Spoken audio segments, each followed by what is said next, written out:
open up the meeting with starting out with our work session. Explain to everybody how we're going to work this evening. We're going to have a work session where we're going to discuss 4 items. During that work session, I will ask a person from who's ever affiliated with that item that would like to speak about that item.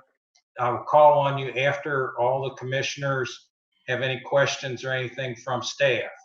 So if you identify yourself and what project you're with, you have to give your name and address and what company you're with.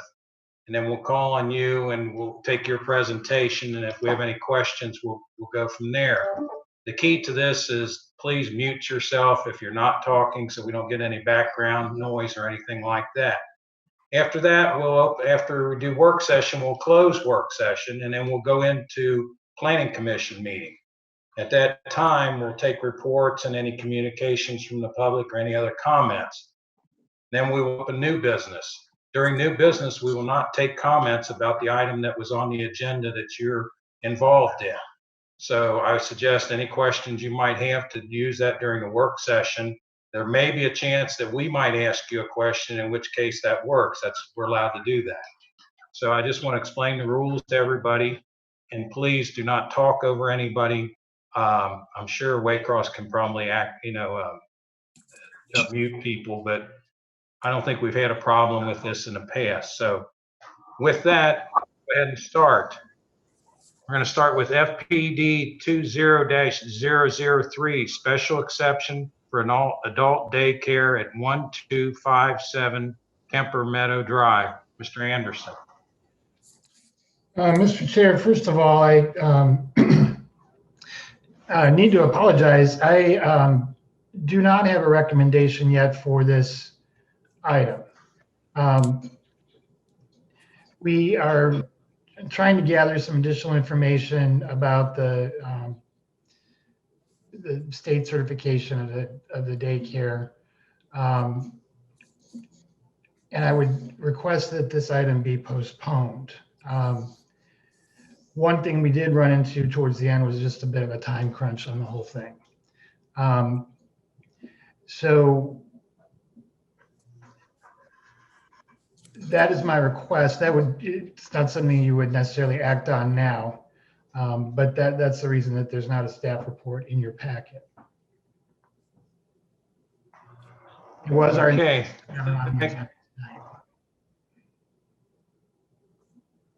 Thank you, Mr. Anderson. If there's anybody in attendance that is wanting to speak about the adult daycare, even though we probably will table it in the commission meeting, you're welcome to speak about that at this point in time if you'd like to. Is there anybody that would like to speak about the special exception adult daycare? Okay, hearing none, we're going to move along to the next item in work session. And that's FPD. Hello? Yes. Can you hear us? I'm sorry. We were having problems being connected. The request was being delayed because we couldn't hear. We could see, but we could not hear. Oh, I'm sorry. There were some items on the back of the application that I'd asked you to address, and I didn't discover that I was missing until very late in this process, and that is my apology. I would see what we can do to get this processed in a timely fashion, but I'm not prepared to make a recommendation this evening. What would be the possible delay or time frame of the delay? The maximum time frame would be 4 weeks. 4 weeks. 4 weeks. Is there an exception due to the error being on whatever was the miscommunication? That's what I'm going to ask the planning commission to see if we can do something about that. I mean, if we can get the information to you within the next few days, whether it be emailed in or faxed in, Could we possibly do a 10-day or 2-week? I promise that I will see what I can do. Okay. And again, my apologies for having this on the agenda. It wasn't my intention to try to get it through this evening, but that just turned out not to be possible. Understandable. Okay. Mr. Anderson, was everything submitted on time, or are there missing items that weren't submitted? We initially just had the application form and the fee, and then the applicants followed up with a letter and a floor plan. But there were some questions as part of the application that I also needed answered, and that's what that I just didn't have enough information on that to give a full recommendation. So what is that form that we have to answer? There is, if I can explain too, this is one of the owners with me. I'm the contractor on the And project. Dilly is the expert. And the owner, Dilly, is here as well. What it is, they have some additional information that they want to request from you. Okay. And it wasn't anything that we didn't do, it's just a little miscommunication. Mhm. And normally the process would be delayed for 4 weeks, but they're going to try and make an exception. But that delay for 4 weeks, is that because of that form that we have to fill and return to city? Well, this is the city, so they just have some But if I can explain. so that they can make a recommendation. They rather have enough information than not enough. So let's try and give them the information. Sure. And just maybe set it back Okay. 2 weeks or 10 business days. Hopefully. Okay. Yeah, Dilly. Excuse me a minute. We have, let me get Mr. Anderson. She had a comment in there. Go ahead, Mr. Anderson. Oh, no, I was just, I was going to clarify, but they worked through it. Okay, sorry. Okay, is it Mr. Mishra? Go ahead. Yes. Go ahead. If you have any other comments you'd like to make, go ahead, on this. No, I was just wondering that the reason of delay is because of that form. Then we'll be more than happy to fill it and submit as soon as possible. We don't want to, we already wait too long, and I just want to, know that if there are any possibility that we can start working or getting permit of, work as soon as possible. Yeah. The form is not that big issue. We'll do it as quick as possible and return to the city. Okay, I'm sure if you communicate with Mr. Anderson tomorrow, you can go over items that he'll need. Hopefully, we can work out a time. Planning Commission does make exceptions to come back and review something like this in between the 4-week period. So we won't set that up until we talk to Mr. Anderson and he decides what needs to be done if he has all the information. And then we'll get back to you and try to schedule a time. The worst case scenario would be, it'll be 4 weeks. It'll be the second Tuesday of next month. But we'll see what can happen in the meantime, and that'd be between you and Mr. Anderson. Okay, any other comments? Okay. I think Dilly is trying to say something there. He's got his he's on mute. He has to unmute if he would like to say something. Yeah. Ma तपाईको नि sound mute भइरहेको छ कि त्यसलाई unmute गर्नु त left hand corner मा तल भयो Yes. Okay. Hello, hi everybody. I'm Dilly Adhikari. I want to talk a little bit, but I don't have any argument, anything like that, because I bought that building a year before, and I am trying to start the work. And we are trying to follow the state requirement and building requirements, the building code. So the process seems very lengthy, very long.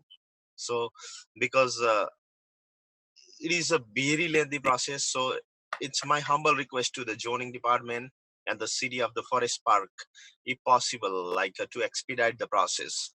And because we have been waiting a long time because of the coronavirus, because we have a lot of consumer, they are very much interested and they are depressed. They want to start the program as soon as possible because we really need the help of the city in this time. Well, thank you for your comments.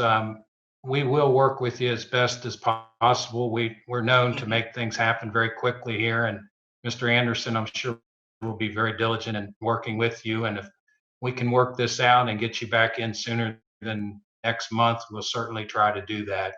Sure. Okay. Any other comments about the adult daycare center?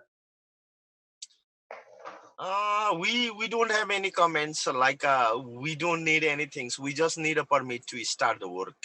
We are just waiting for the permission from the building department. We are just waiting the permit from the zoning department. That's only the concern. We don't have any argument. We don't have any concerns because we always want to coordinate. We just need a permit. We are just waiting for the permit. Once we get the permit, we have to start the work. That's only the concern. Okay, thank you very much. We're going to move on to the next item, FPD 20-007, a development plan for Dollar General at 633 Northland Boulevard. Is there anybody here to speak to that project? Yes. Well, I'm sorry if I messed up here a little bit. We're going to have Mr. Anderson describe the project to us first, and then I'll get back to you, Mr. Is it Zofke? Zaki, yes. Okay, I'll get with you as soon as Mr. Anderson and the commissioners are done discussing, and I'll start with you first. Okay. Okay. This is a redevelopment of a commercial site on Northland Boulevard.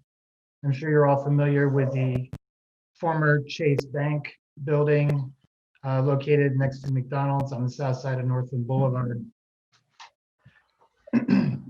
In front of the former North Point Plaza. That plaza was purchased and redeveloped and repurposed for Magna Machine, one of our leading manufacturing businesses, for one of their subsidiaries. And so that center was partially demolished and Magna is using it for both office and light manufacturing. This property, as well as the McDonald's property and the La Rosa's property, were all developed together with that shopping center, or subdivided with the shopping center. The outbuildings were built at various times since then. The bank has been vacant for approximately 3 years, and Mr. Zofke's company has a contract to purchase the property to develop it for a Dollar General store. It's a store of 9,100 square feet. And the plan is to demolish the bank building, to build the new building a little bit behind where the current bank building is. So it would be set back a little bit further from Northland Boulevard with parking in front. The building has a service area at the right rear corner if you're looking at the front of it. And that is where trucks would load and unload, as well as the waste disposal for the store, which consists of 2 dumpsters. The site has some mature landscaping on it, and the applicants are intending to preserve that. In particular, the 35-foot landscape buffer in the front, as well as the landscape buffer that is between this site and the McDonald's site. And that one has some mature trees on it. The site It has access to Northland Boulevard, but only on the eastbound side or the south side of Northland Boulevard. The median of Northland blocks access from the other side, or direct access to the property. So someone who wanted to drive to this store would, if coming from the north side of Northland, would need to go to the flashing light, enter the shopping center main drive, and then enter the site from what is the back of the building, and then you would turn right into the site. The store was originally proposed as what they call a prototype store for Dollar General, and it was a pre-engineered metal building with the storefront doors in the front center, and not much else really, a sloping roof. And my comment in the last meeting was that this would not fit on Northland Boulevard as a metal building with no exterior treatment beyond that. The applicants took that information and went back and presented us with another proposal for the building, and that's the one you have in the packet. Just point out a couple things about it. The two main materials on the exterior are ephes and split-faced cement block. Those are pretty common building materials for commercial buildings in this area. And then on the front with the ephes, you see the four, I think they're rectangles actually, but roughly square areas with the two colors that are representative somewhat of windows. And that does dress up the front a little bit, gives it some more interest. In addition, they added a cornice over the awning that goes over the front entrance. The sign is largely the same. And that treatment extends around each side. Where it does not extend, however, is to the back. And on another site, that may not be a concern if it was completely out of view and there's no traffic passing by, but that's not this site. This site is essentially open on all four sides, including, as I mentioned, where traffic from some directions, that's the only way to get into the site. So my recommendation is that same treatment that you see on the sides and the front, meaning the split-face block with the pilasters, be extended around to the back along with the ephes.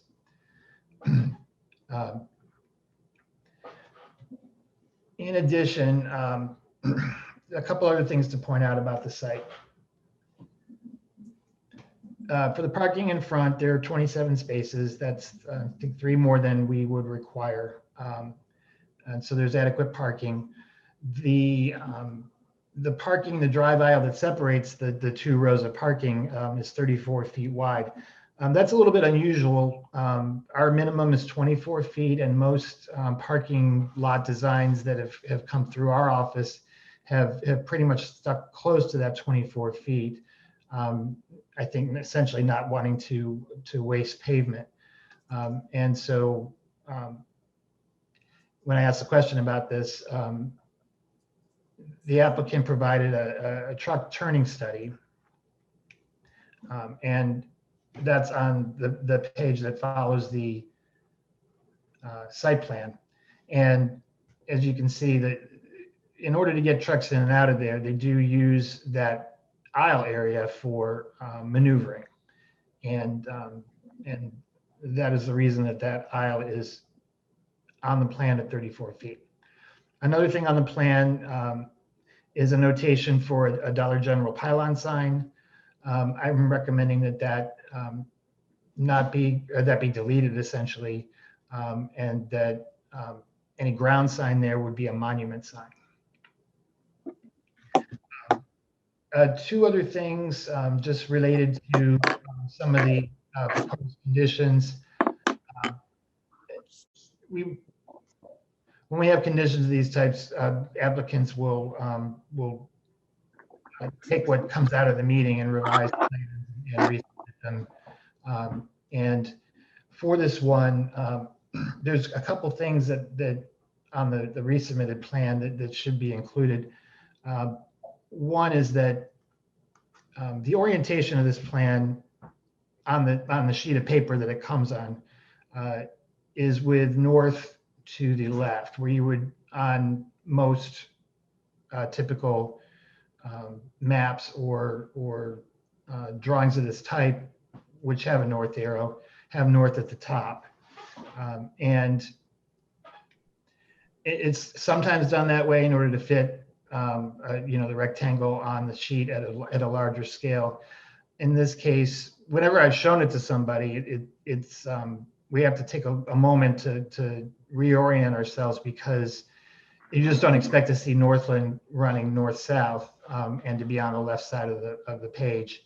So just want to make sure that everyone on the Planning Commission understands that the store, the long side of the store faces the road, and that is, I'm sorry. Go ahead. Go ahead. Want me to go ahead? Or Yeah, go ahead, Chris. okay. I can wind this up pretty quickly. So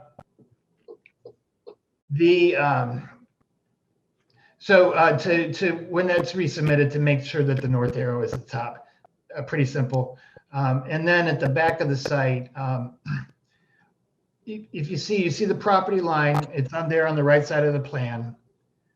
And then the store building, and then there is what looks like essentially landscaped or traffic islands. And those are for the drive that runs behind the store location. Those are the existing traffic islands, and not what will be there when the site is redeveloped. So we need to indicate where that true edge is, where that drive, and where you can drive and where you can't drive, essentially, behind that store building. For the service area, that will need to be enclosed with a solid wall. And with the location this close to the store, I do recommend that be the same material as the store, and for durability, I would recommend that material be the split face block. Finally, the building has lights on it, wall-mounted lights. Those are essentially for security and for evening lighting when the store is open. The lighting of this type, exterior lighting on a commercial site, we do ask for a photometric projection just to confirm that the light is not excessively spilling over, that it does reach to the greatest degree possible 1/10 of the candle power at the property line. So we are asking that a condition to submit that be included as well.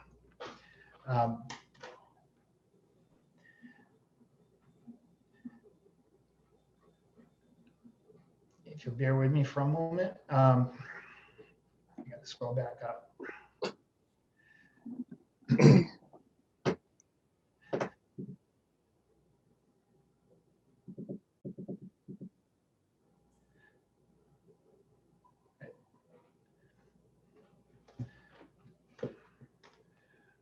I will comment that the applicant has been pretty responsive in addressing the comments. And I think we've come a long way in the application compared to what we initially had. There are a few more things that still need to be done, but I would recommend with conditions that revised plan. Thank you. Mr. Aronson, Yes, yes, sir. I have a couple of questions for Mr. Anderson. Oh, okay. Unless you, No, go ahead, Mayor. Go ahead. what percentage of this building, Mr. Anderson, is metal? On the elevation that you're looking at, that would be 25%, just the one side. And the rest of it is block? Well, the darker color is block, and the lighter color is ephes, which is that stucco-like material that we have on the City Hall, for example. And I don't see very many windows here. That's correct. And the reason being? I would defer that to the applicant. When I asked the question myself, it had to do with store fixtures, shelves and coolers and such, lining the perimeter of the store. There are other examples of retail stores that do not have windows. Target is one that comes to mind. And there are some that do. I mentioned in the report that Walgreens uses they call clerestory windows, which are above the level of the store displays and coolers and things, to bring in more natural light. Well, frankly, I'm not impressed with the building. I would much prefer seeing a building there that would be from that the material would be of a better quality. It does not look, to me at least, it doesn't appear to me that the quality is that good, especially when you consider that this location, this building is going to be in a major area of the city. Now, as far as what has been submitted, do you have? I know a couple of times you had said, you'd made a statement that these things, if these things are submitted or if these things are done, have you got a complete plan there? Is this a complete plan, or is there stuff still to be added? There are changes still to be made, yes. I'm not real anxious about approving something that is incomplete. Number one, and number two, as I said before, I'm not at all happy with the way this building looks, especially in this part of the city.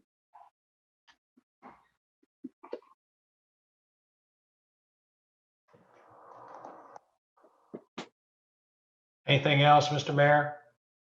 Nope, that'll do it for me for now. Okay. Dr. Bunton, any comments, questions? No comments at this time. Okay. Mr. Smith? No comment at this time. Mr. Brown? Yes. So, Mr. Anderson, you said that the applicant intends to submit more work for the plan. Is it strictly like aesthetic for the building, or is that work going to consist of like something done to the landscaping or or just any additional work to the overall layout? Or maybe I should just be asking the applicant directly. Mr. Zofke, I believe. Zofke. Zofke, I'm sorry.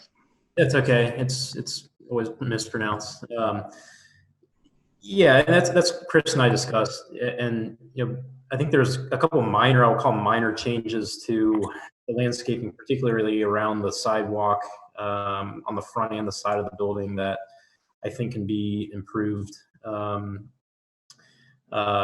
then we also discussed treating the rear of the building similar to the other 3 elevations. The current plan has metal on the rear elevation, but since it'll be visible, then we talked about potentially kind of matching all 4 sides. Short of that, those are kind of the major, I would call, site plan or elevation changes that we discussed. We did discuss changing the pylon. Currently, it's noted as a pylon sign, changing that to a monument sign. That's certainly something that we can do. And I would say those are kind of the major items that we did discuss. We also discussed the dumpster closure. Yes, and the intent is to match that to the building finish. I think currently it's not noted, or it's noted as a wooden closure, but we can match that with the building. Okay, and how soon after, if you were to receive approval, how soon would you be able to begin work on this particular site? Once we have our zoning approval, then we'll be able to start full design. So that's when we hire our architects and engineers and fully engineer and design the site and the building itself. That typically takes 4 to 5 weeks. At that time, we'll be able to submit for the building permit. And then depending on how long that review is, we pretty much are able to close on the land and start construction after we have our building permits in hand. All right, and then just last question, how many employees are you anticipating to have at this particular site? Like full-time, part-time, if you know that information? I'm not involved in operations myself as a real estate consultant, but they typically have 4 to 6, I would. 4 to 6. Yeah, rough estimate. Okay. Yeah. I have no further questions at this time.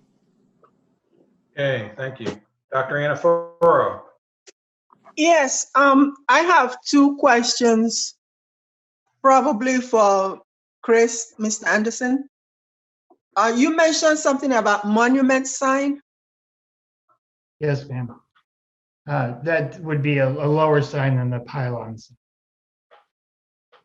Okay, I'm trying to visualize that plaza. Where exactly is the monument sign going to be? Oh, on the plan it's shown just to the, on the plan it's right above where the driveway is that goes out to Northland. If you're facing out on the site itself, it would be to the right of the drive. Okay, it's not going to be what they have currently right there by La Rosa. No, that's a different sign. That's the old shopping center sign, and that one is in the works to be replaced with a monument sign. So okay. And then my second question, it's either for you or for the owner of the store. I'm looking at the picture. Where it has Dollar General. Is that side, or where is that side going to be facing? Where you have the awning that says Dollar General. So that would face Northland. Okay, that would be facing Northland. You said that would be facing Northland Boulevard? Yes. Mm-hmm. Okay. Okay. Well, those are my questions. Okay, thank you. Mr. Bradley. Yes, the only question I have is that I noticed it's just similar to the one that they had over on, like I said, Waycross and Hamilton. In the corner there.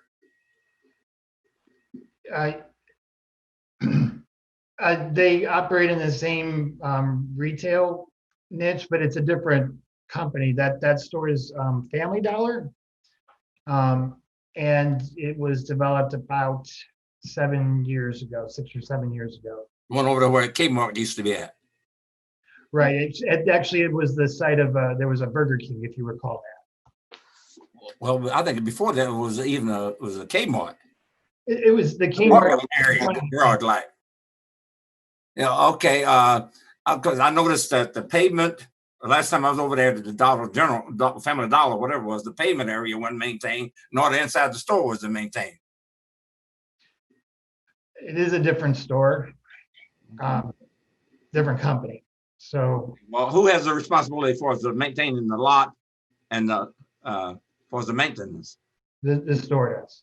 Okay, all right. That's all I have. Thank you. I have a couple of comments. I agree with the mayor and a lot of what he said. Looks to me like we've got a motion here. We've got 8 items and possibly a couple more that would be conditions, which seems like quite a few. As far as the quality of the building, from what I've seen before, split face block and then the ephes, could be a nice look to it. If it's all the way around the back side and all 4 sides, which I think is part of, your conditions. But I also think that something that really needs to be taken into consideration is that, and as you stated, Mr. Anderson, is that driveway to the rear of the building. This plan really doesn't show much. I'm not sure how far building is from the property line. It looks like it could be 10 or 20 feet. I'm not sure what that distance is, but we're going to have traffic coming in there. I mean, that's a pretty big area where a lot of traffic in the McDonald's and goes all the way down that strip center and around. And I know it'll be somewhat cut down because of the development that's going on now, but it seems to me that something in the back of that store just needs to be done also. There had to be some type of protection or some type of landscaping, something to that effect in the back of the store, which I'd like to see. And I'm not sure because I don't know where the actual property line and the setbacks are. So it would be hard to say what we should put in there or not put in there. But I mean, I think it could be a nice addition. I think given what, the 8 items on the plan here that have to be changed, but it's kind of like, okay, normally we see a full set of plans and we see where there's not so many things that we have to add or take off of, but we get to visualize exactly what's going on. Whereas in this, we've got a few elevations and then a plot plan, and it really doesn't give us much to really look at. So I mean, I feel like, with the mayor, I'm not sure how the commission's going to vote, but it just seems like there's a lot of open areas here that visually we can't see and tell. So that's the end of my presentation. Mr. Zofke, if you'd like to make some comments.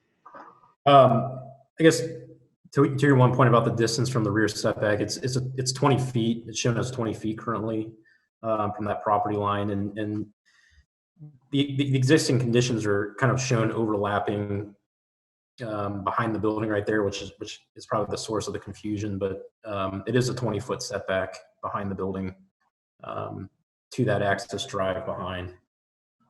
Other than that, I don't know that I have any other comments. Unless there's any other questions, I'm happy to answer. But I think on these final items for conditions, Chris and I can work together to accomplish these, and we can certainly add these to the plan, kind of these minor items. Okay, I'll go down the list of commissioners if you have any comments to Mr. Zofke. Dr. Bunton? No, I have no comments at this time. Okay, Mr. Smith? No comments. Mayor Johnson? I would just repeat not repeat, but I would just add to what I said before. You know, my preference is when somebody comes to the planning commission with a plan, my expectation is to see as close to the complete plan as you can get. You know, I know that there are always going to be little tweaks. I expect there to be one or two things that needs to be tweaked here or there. But this is, you know, when you started getting 5, 6, 7 conditions that has to be added or changed that are not there already, and especially when you're coming to me for the second time, that's a little much for me. I would much prefer to have something in front of me where all of these things were already there, are already built in. But I don't want to vote for something here now, a condition, then have somebody to come back later and say, well, we were able to resolve 5 of them, but there's 3 still that we just can't quite get right. So I'm not. I'm sorry. You know, this just is not what I would have expected. Okay, thank you, Mr. Mayor. Mr. Brown? No additional comments at this time. Dr. Anaforo? Yes, I would like to echo what the mayor said. I believe in the past, we had come to that resolution that for anything to come before the planning commission, it should have the details of the property or the building, even going as far as showing us the you know, how they'll take care of the surrounding, whether they're going to plant shrubs, and, you know, very much in detail, so that when we vote, we know exactly what we are voting on. And you know, so I would like to echo that, if it's possible in the future for all the applicants to have all their ducks in a row and show that to Mr. Anderson, so that when he looks at it, he can advise them on what to do, so that at the point that the information is coming to the planning commission, it's really for us to vote on almost a finished product. You know, so I would like us to stick to that, because the idea of bringing something to us and then we make all the corrections and they go back and forth, some of the applicants may think that we are trying to make it hard for them to come to Forest Park, whereas that is definitely not our intention. So if we can stick to that plan we made a couple of, I want to say it was last year, it will help us a lot. Thank you, Dr. Anaforo. Mr. Bradley? Yes, I'd like to echo what the mayor and Dr. Anaforo said. And that's all I have nothing to add. Okay, thank you. My only comment is I think there's, given the conditions, I think coming back, if they have those conditions, it looks like it could be a pretty nice building. The only thing I would like to see is potentially a little bit more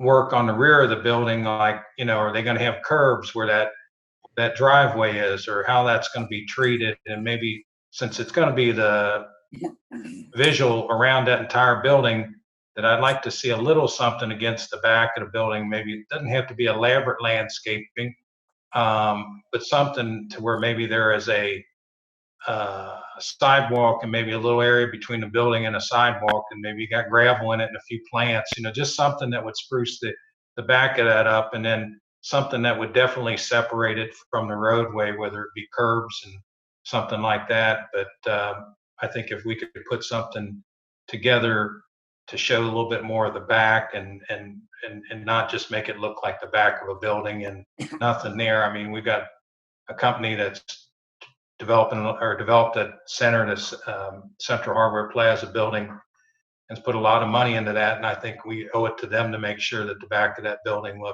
looks as nice as it can be. And I think with putting the split face block and the ephes up there, nice color coordinated, it wouldn't cost that much to maybe put something in the back of there, some landscaping or whatever they deem necessary with some curbing.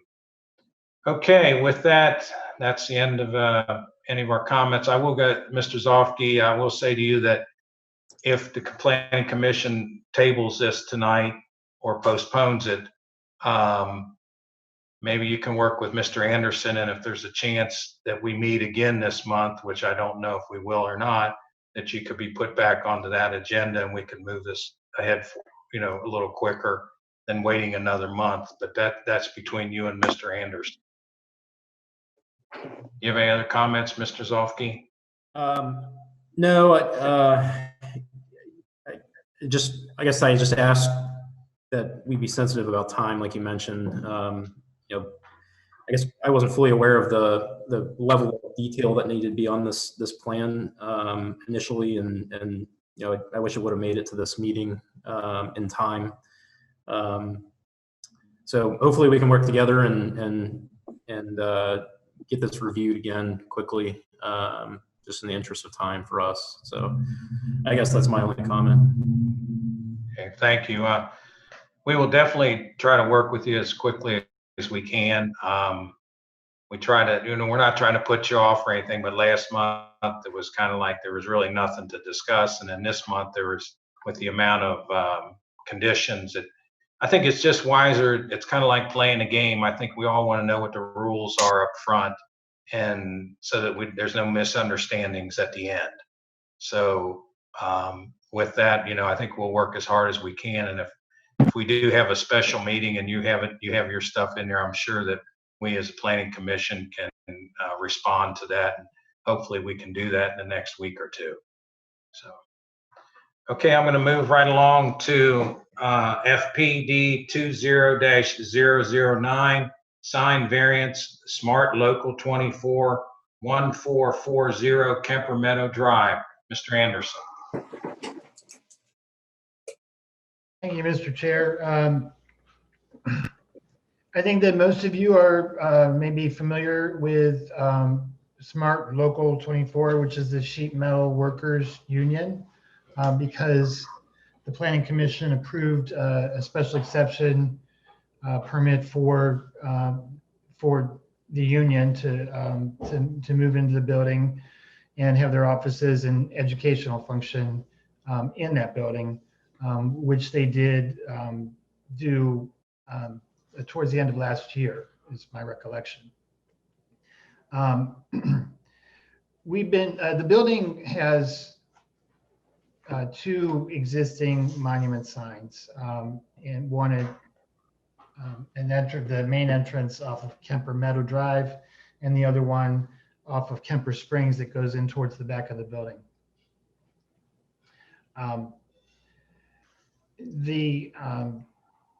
And this is two signs is more than most of the businesses in Kemper Meadow have. Most of them have one sign. We have some multi-tenant buildings that have both ground and wall signs, and then a couple of others that have a wall and ground sign with one business. With regard to ground signs, it is not unusual for a property that sits on a corner to have a sign on each street frontage, which is the case here. Both of those, having the two monument signs or having the wall and monument sign on a single property, it's a departure from the usual rule in the Kemper Meadow Center. And so the applicant, and I'll let them speak to this, but the applicants would rather have, instead of the two monument signs, one monument sign and a wall sign, which is in the plans that are submitted. And so they applied for a sign variance. And my analysis of it is that it doesn't meet all of the conditions for, or standards for a sign variance. And that is that the property has unusual conditions, that it be a minimum variance because the sign is about 160 square feet, which is quite a bit larger than, for example, the monument sign that they're not using. A minimum variance means if we're going to go above and beyond what we would allow, that it only be as much as necessary. The third standard for sign variances, again, in my recommendation, and that is whether it would be in harmony and general purpose with the intent of the chapter and not injurious to the neighborhood or otherwise detrimental to public welfare. Meaning, is it going to be a problem for the area? I say on the second part of that, the answer is no, it won't be injurious to the public welfare. That's, you'd have to be pretty bad to do that. This is a standard sign. It looks like quality materials and a reputable sign company that would install it. It's the first part that this would not be in harmony with the general intent of the sign code for Kemper Meadow. Quite simply, it's clear to me that the intention is for most buildings of this type to have one sign. And I'll just move on to the last two conditions, which I do feel that the application meets. And that is this a unique enough situation that because the local is applying for a wall sign, does that indicate to us that this regulation might need to be changed in general for everyone in Kemper Meadow rather than go through a variance process? And my answer on that is no. And that's actually in favor of the variance application. And then finally, that these the conditions that we're dealing with right now did not result from the applicant's actions of the applicant, and they did not. They purchased the building with the sign arrangement that it had, and they are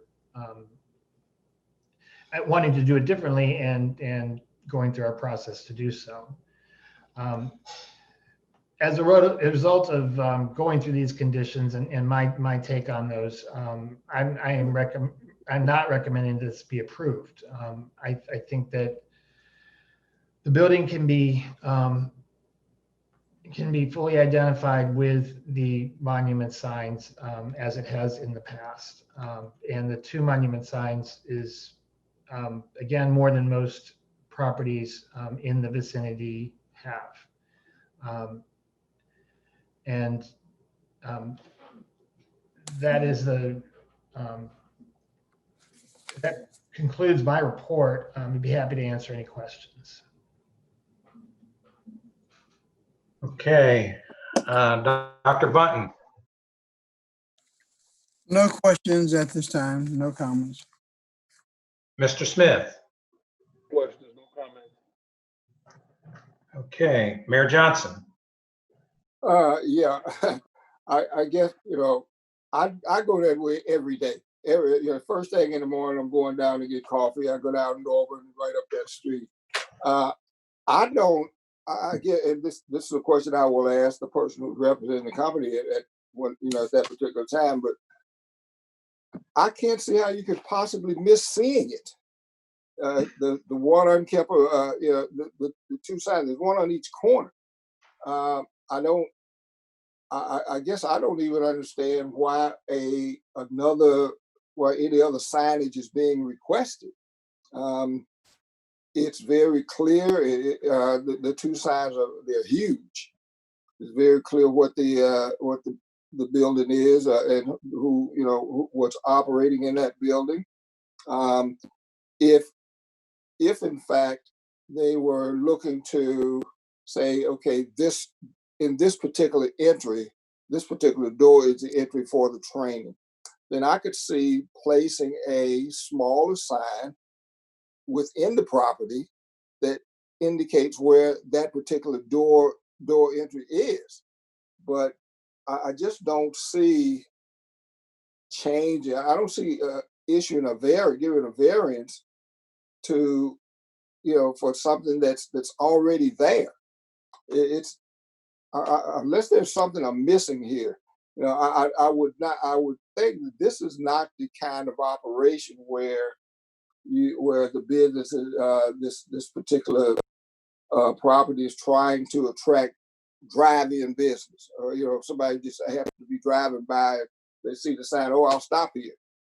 To me, it's for a very specific purpose, or purposes in this case, and I think the current signage there is far more than adequate. Thank you. Mr. Brown? No comments at this time. Dr. Anaforo? Yes. Again, I agree with the mayor.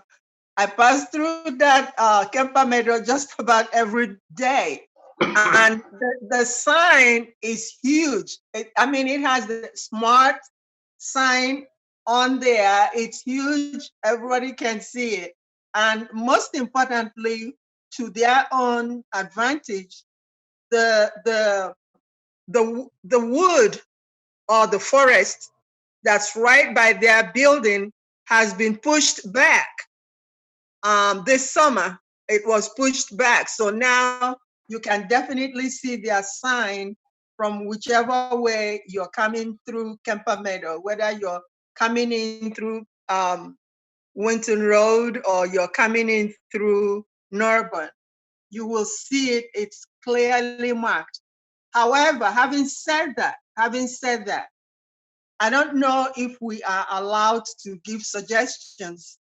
The only suggestion I would give to the applicant, if we're allowed to do that, is that under the sign that says smart, that's big enough, everybody can see it.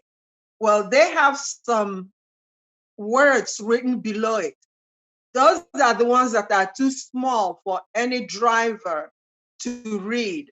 Because as a matter of fact, I've tried to read it a couple of times. I can only read 2 or 3 words because they are smaller. So if they're looking for any suggestion from us, that's what I would suggest, for them to increase the lettering under the sign, smart. If they can increase the lettering, read what they have below the big sign. Other than that, I honestly think that what they have right now is prominent enough for anybody to read and see. Okay, Mr. Bradley? Yes, well, once again, I agree with the mayor and Dr. Anafaro, is that all the signs in that area is compatible with being monument signs. And only thing, this sign is great due to the fact I like the color blue, and I don't want to make it darker blue, but I can see the sign going back and forth. You know what I mean? It's it's a beautiful sign, and then again, there's no foot traffic in the area, so consequently, you have to know where you're going before you get there. I mean, you have to, some idea of where you're going to be at. It ain't like a foot traffic and say, "Oh, I see a sign. I'm gonna go to this place." So if you're driving, you know where you're going anyhow. If you're going to this particular place. Thank you, Mr. Bradley. My only comments that I'm a big proponent of the variance standards, and when they don't meet the standards, it's hard for me to vote on something. But we've got something in here that we hate to say no to people that have been a good corporate citizen and things like that. But when you do, I think everybody you have to understand that if we do one thing, we can't give to everybody else, or we can't say no to everybody else. And that's a tough thing sometimes. And we know this building's on a corner, and it required 2 signs in the beginning because it was on the corner. So, I hate to sit there and say to people, you can't put up a sign or do signs, but sometimes you have to be that way. And that's the reason we have these regulations. But we're not trying to be difficult or anything like that. We're just trying to treat everybody the same. So I think it's Mr. Hammett, if you'd like to make some comments. Yes, my name is Mark Hammett. I'm with Smart Local 24, 1440 Kemper Meadow Drive, Cincinnati, Ohio, 45240 for the record. Hello, Mayor, Council, and members of the Planning Commission. My name is Mark Hammett, and I currently serve as a business representative for the Sheet Metal Workers Local 24, and my colleague Jeff Mueller is present this evening as well. First and foremost, we would like to thank each and every one of you for meeting with us under these trying times this evening. To start with, I would like to share with you a little about our organization. Sheet Metal Workers International was established in 1888, and our home local was chartered in 1903. We are a nonprofit labor organization with over 2,600 active members and 80 contractors signed a collective bargaining agreement. Our contractors specialize in the following: heating, ventilating, and air conditioning, architectural facades, especially in industrial metalwork, and signage, to name a few. Our vision for this training facility is to equip the next generation of sheet metal workers with a combination of skills and technology that assure a secure future for our members and our contractors for the next generation. The building which we closed on January 15th of 2019 is occupied by our union offices, our joint apprenticeship and training, and our contractors association. We have invested over $1.5 million with the purchase and the renovations. We have made a significant investment to the landscape as well. And as Councilwoman mentioned, that foliage, we actually moved back at our expense to make it safer for people coming around the corner or leaving that lot.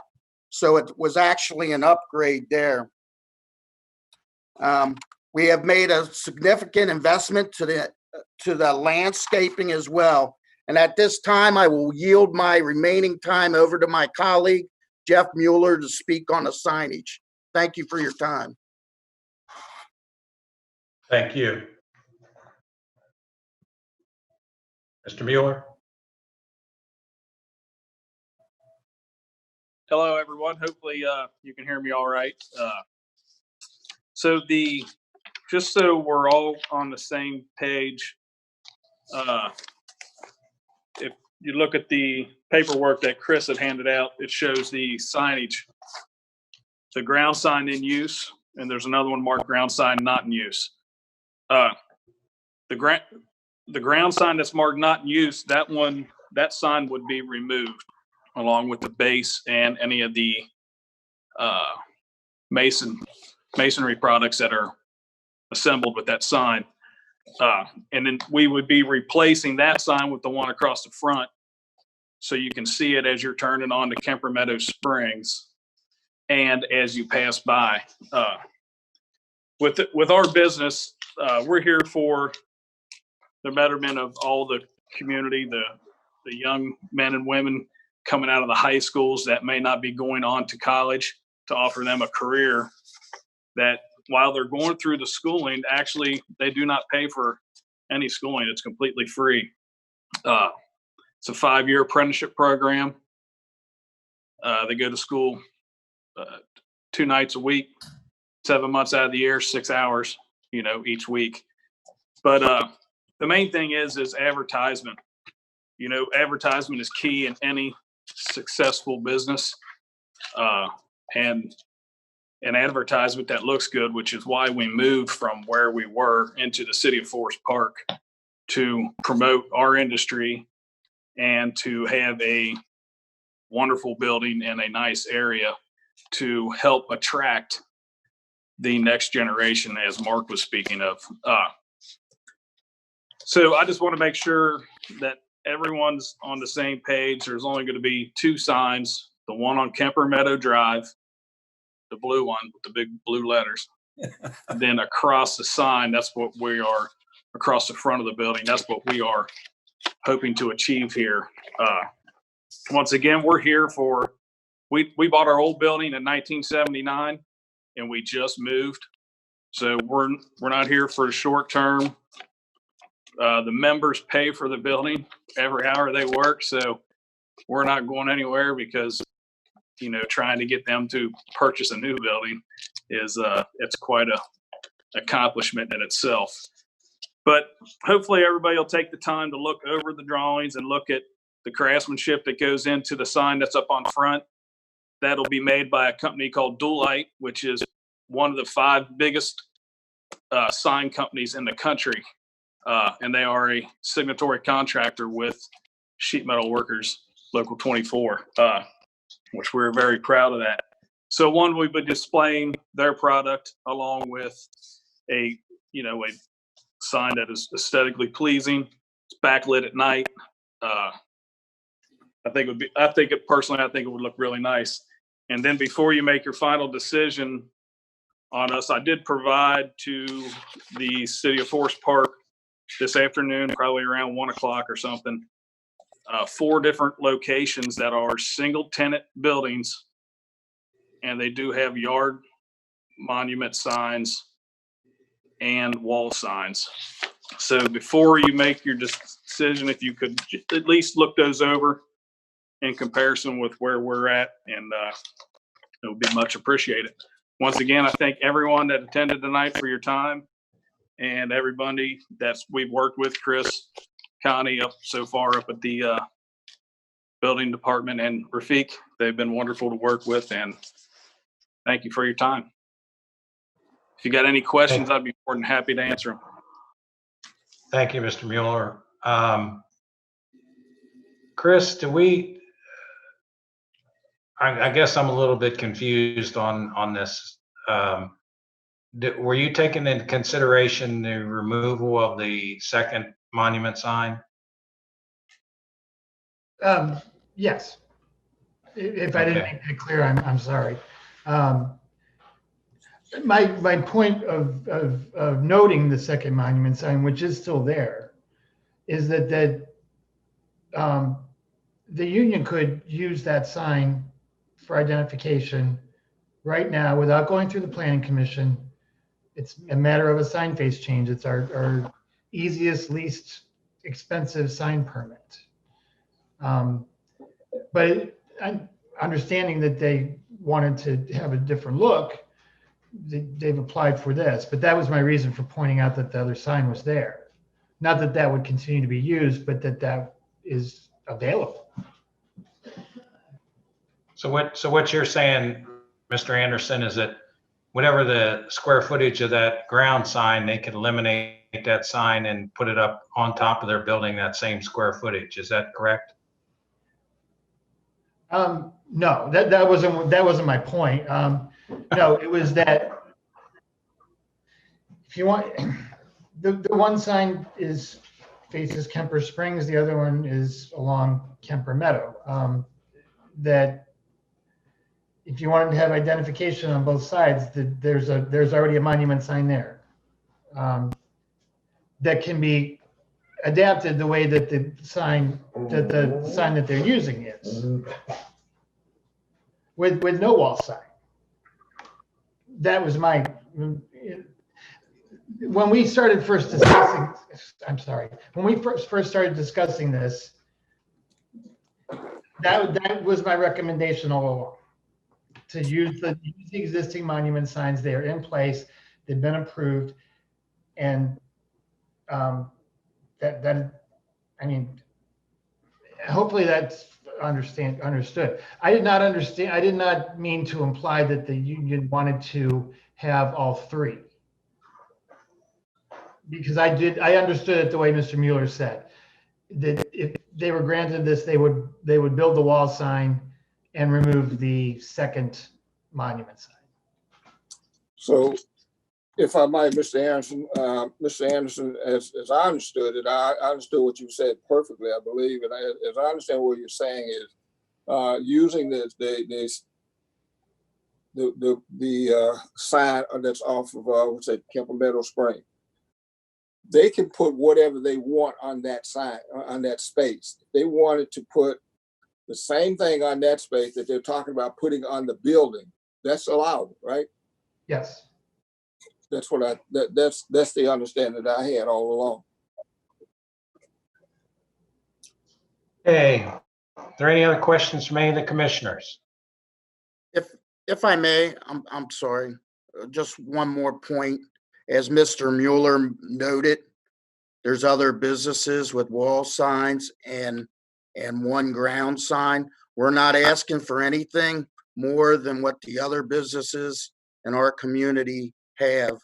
And again, we have one company, is one of the largest in the United States, that would be building this sign top notch. So again, thank you for your time. Okay. Mr. Anderson, so what we're saying here is even if they eliminate the ground sign, they can't put that square footage that was on the ground sign on their building?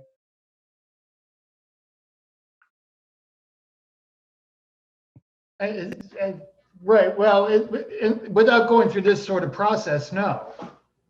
It's not something you can just trade off. Okay, that's what I was looking for, if there was a trade-off, because you had mentioned it. So you're just saying if they wanted to reface the sign, it's just a sign permit and anything different on their existing signs. And that was really my only point. And if I may, if I can speak to the other buildings. One of the buildings is Wingate Mechanical, which is a small building on Kemper Springs Drive. And that one caught me by surprise because I'm pretty sure that is only supposed to have a wall sign, and that they may have put up that ground sign without a permit. So I will be checking into that. But that is typical of a property that we would hold a line on that to only have one sign. Two of the properties are at the end of Kemper Meadow, one of which is TP Mechanical. It's a very large building and sits far back from the road. And the other one is DEI, which is down in the cul-de-sac of Kemper Meadow. And also, partly because of elevation, sits in a location that is away from the road. And I would also add that the DEI sign, if you call it a sign, is it's incorporated into the exterior material of the building itself. And that one, both of those, I mean, if we want to take a more in-depth look at that very question, then I can research on just how those were approved and under what circumstances. And I don't recall the fourth building, but those are several properties in the area, but that's not also considering properties such as Honeywell, S&S Healthcare, Sigma Tech, many businesses on Kemper Meadow Drive, all of which adhere to this sign code for the area.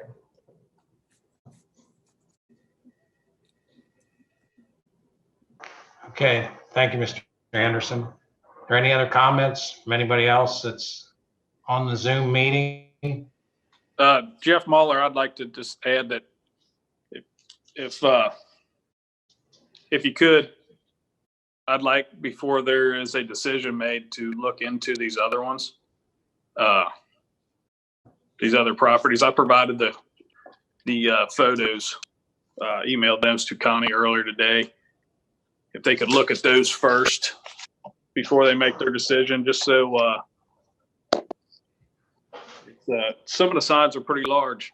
You know, they're as big as our smart sign, and they're like the DEI, their sign that's incorporated into the facade on their building. It's large as well.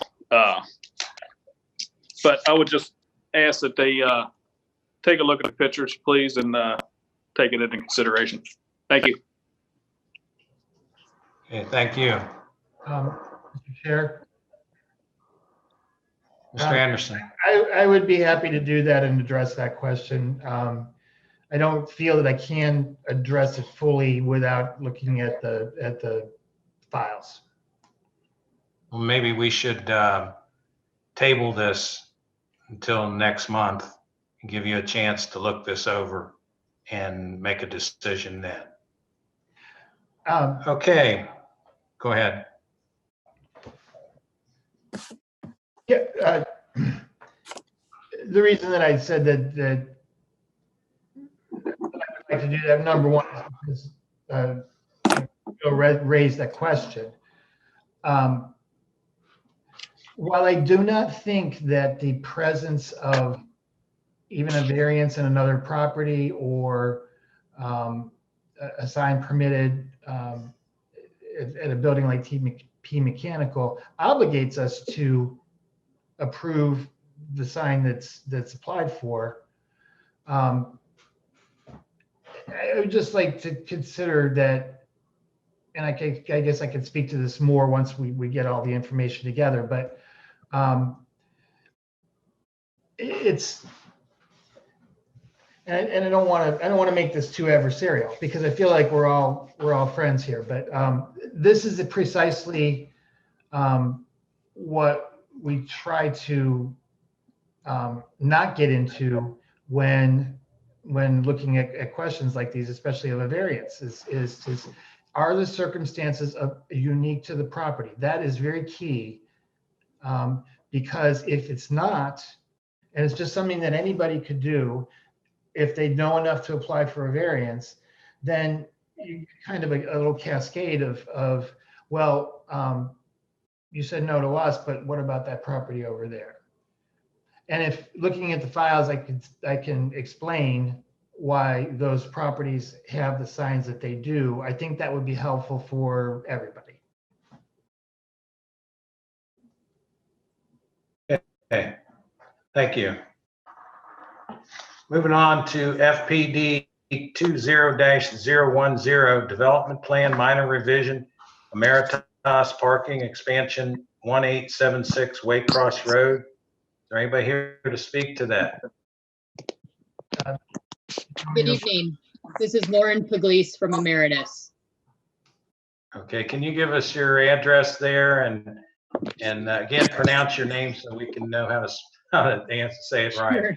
You bet. It's Lauren Pugliese, spelled Pugliese, from Ameritas Life Insurance Corp., 1876 Waycross Road, Cincinnati, Ohio. Okay, Chris, you want to go ahead and start off with, staff's report? Thank you, Mr. Chair. As you know, Ameritas is our leading business in Forest Park, has been for over 50 years as Union Central and Ameritas. And in there's been quite a bit of activity and change in the past 7 years. And that started with the company making a commitment to Forest Park and the location here for the company, their Cincinnati location, to reinvest in the property and resolve some issues that were longstanding with the original building. And that led to the plan to build a 70,000 square foot, one-story office building, which is where Ameritas, the majority of the workers are currently housed. And after that was constructed, the original building was demolished. That was the original 1876 building. This is the second 1876 building, if you will. And then in the 1880 building, they had a longtime tenant company, Jacobs Engineering, and Jacobs went through a merger with another company that had a location in Sharonville. Initially, those employees moved from Sharonville to Forest Park, but for various reasons, Jacobs elected to return to Sharonville and left some space open in the 1880 building, which is the 3-story office building on the site. Really, I can't overstate how pleased we were to see that Ameritas acted really very quickly and very nimbly to this situation and secured another tenant that will essentially back that entirely in terms of the presence of a leading company on the site and usage of the office space that's there. And what they shared with us is that their plan was to move Ameritas from the 1876 building into the 1880 building after that building is renovated, which is underway at this time. And then have the new company come into the 1876 building, the 1-story, the newer building. And in order to, as part of that, there's a need for some more parking, in particular parking in the vicinity of the new building. The 1880 building has parking sort of behind it as well as in front of it, if you consider front as the Waycross side. And that parking in the front, for example, is not at all convenient to the other building.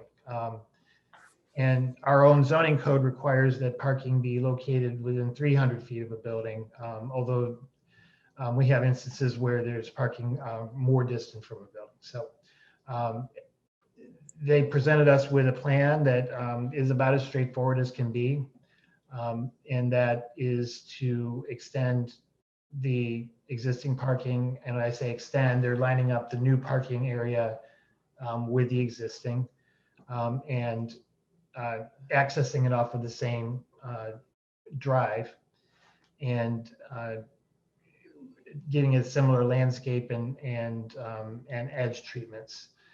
And so I commented in my staff report that if you were just an occasional visitor to the Ameritas campus, as I am, you might not notice that there's new parking there unless you notice the freshness of the pavement or something like that, because it really will fit in, I think, very well with what they have already developed there. And the plans that are attached to the report are the engineered plans for the parking lot. They've again, I commend the company. They've really been diligent about making sure that every I is dotted and T is crossed. They and their civil engineer have not only designed the parking lot and fully spec'd it out, they've also done their drainage calculations, which and when we do these type of reviews, often come later, as well as done some planning for a potential lot split. If those two properties, it should be advantageous that they be under separate ownership. There are some lot lines on the plan that show where that would be.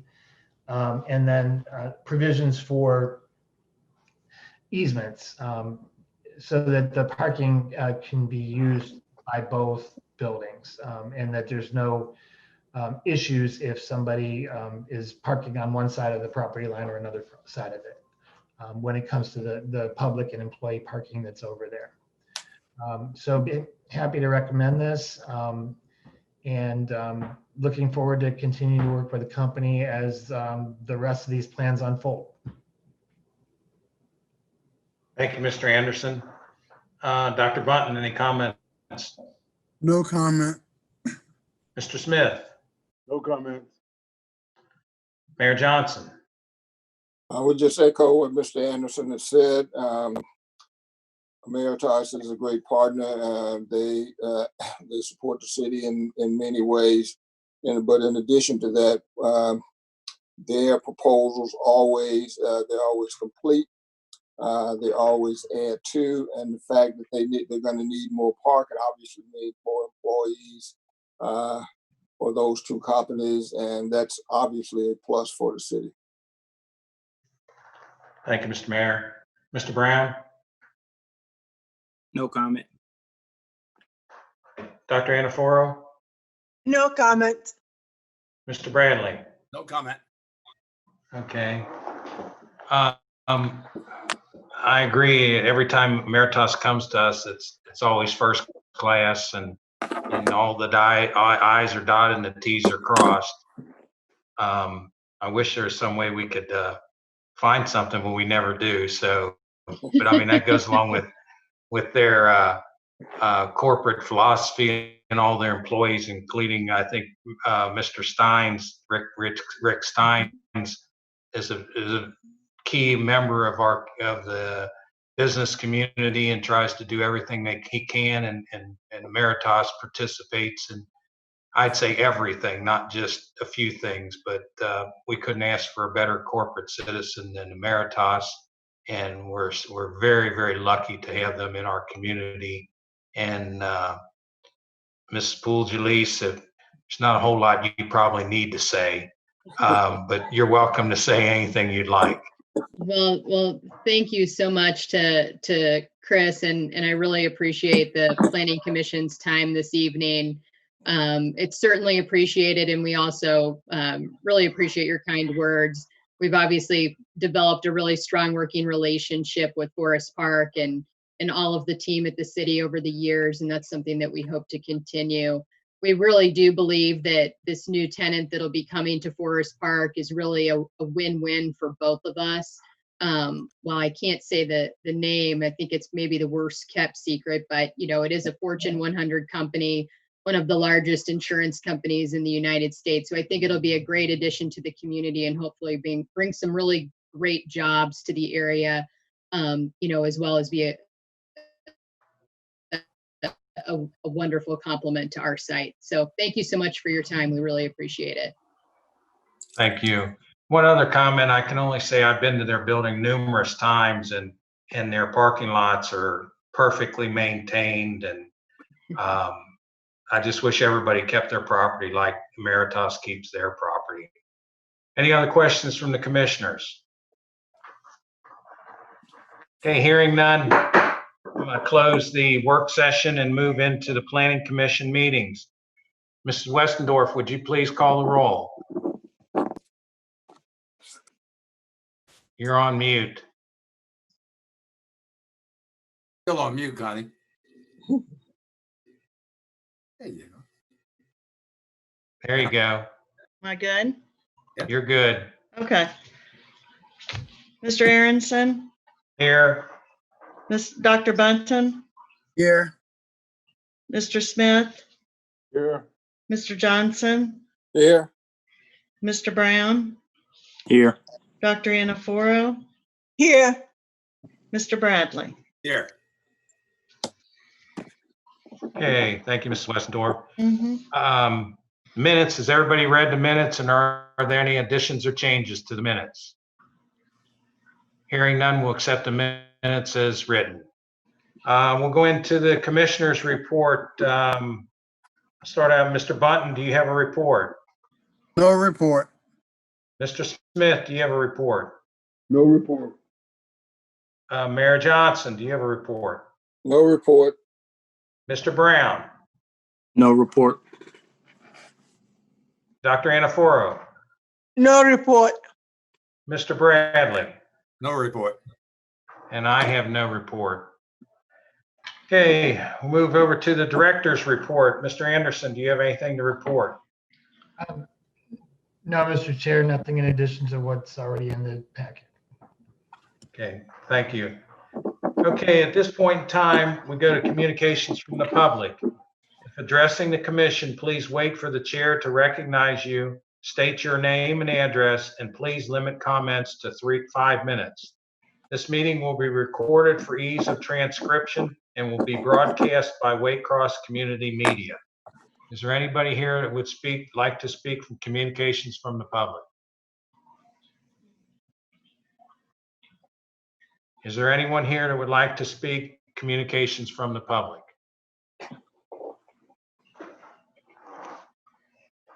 Okay, hearing none, we're going to move into new business. A, FPD 20-003, Special Exception Adult Daycare Center, 1257 Kemper Meadow Drive. Is there a motion? Mr. Aronson, I would move that Yes, we table this item to further notice. Second. Okay, it's been moved. Is there a second? I'll second the motion. Okay, Mr. Bradley, second the motion. Is there any discussion? Okay, hearing none, Mrs. Westendorf, will you call the roll? Mr. Aronson, Yes. Dr. Bunton, Yes. Mr. Smith, Yes. Mr. Johnson, Yes. Mr. Brown, Yes. Dr. Anaforo, Yes. Mr. Bradley. Yes. Okay, we're tabled, passed by 7-0. Moving to item B, FPD 20-007, Development Plan for Dollar General, 633 Northland Boulevard. Is there a motion? Mr. Aronson, Yeah. I would move that we table this item also until a further meeting date so that the plans that's presented to the commission can be finalized. Okay, it's been moved. Is there a second? Dr. Bunton second. Yes. Is there any discussion? Okay, hearing none. Ms. Westendorf, would you please call the roll? Mr. Aronson, Yes. Dr. Bunton, Yes. Mr. Smith, Yes. Mr. Johnson, Yes. Mr. Brown, Yes. Dr. Anaforo, Yes. Mr. Bradley. Yes. Okay. Item's been tabled 7-0. Item C, FPD 20009, sign variance, Smart Local 24 1440 Kemper Meadow Drive. Is there a motion? Mr. Chair, again, I would move that we table this item until the director can look at the files and get further information to the committee. Okay, there's been a motion. Is there a second? A second. Dr. Bunton, second. Is there any discussion? Yes, I'd also like to request that if the sheet metal workers union has done any like research, because I do remember that they had mentioned that the signage would potentially capture any students who would be looking for like trade school opportunities or apprenticeship.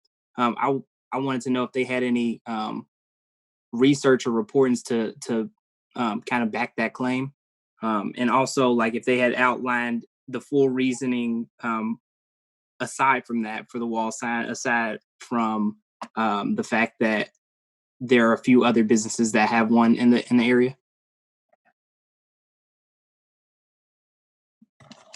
Okay. I think both representatives are still on Zoom, so Yes, hopefully they took a note of that and can respond to Mr. Anderson tomorrow or whenever you get back with them. I'm still on here and I heard that. I'll take care of that. Thank you very much. Okay, thank you. Any other discussion? Okay. Mrs. Westendorf, would you please call the roll? Mr. Aronson, Yes. Dr. Bunton, yes, Mr. Smith, Yes. Mr. Johnson, Yes. Mr. Brown, yes, Dr. Anaforo, Yes. and Mr. Bradley. Yes. Okay. Motion's been approved 7-0. Moving on to item D, FPD 20-010, Development Plan Minor Revision, Ameritas Parking Expansion, 1876 Waycross Road. Is there a motion? Yes, Mr. Chair, I would move to approve development plan minor revision 20-010 for 134 space parking lot at Ameritas Life Insurance, 1876 Waycross Road, according to the plans dated 7/22/2020. Okay, there's been a motion. Is there a second? second, I'll second. Dr. Bunton's going to second. Okay. Is there any discussion? Hearing none. Mrs. Westendorf, if you would call the roll. Mr. Aronson, Yes. Dr. Bunton, Yes, Mr. Smith, Yes. Mr. Johnson, Yes. Mr. Brown, yes, Dr. Anaforo, Yes. and Mr. Bradley. That's yes. Okay. That passed 7-0. So I don't think, is there any other new business to be brought before the commission? Okay, hearing none, all I can say is I hope we all stay safe, and this is getting better each week, I think, or each month that we do it. It's working out real well, and I appreciate everybody that participated today from all the applicants. So hopefully we'll move forward, and maybe we'll see each other again shortly this month. But with that, I'm going to adjourn the meeting. I love hitting my little gavel here. But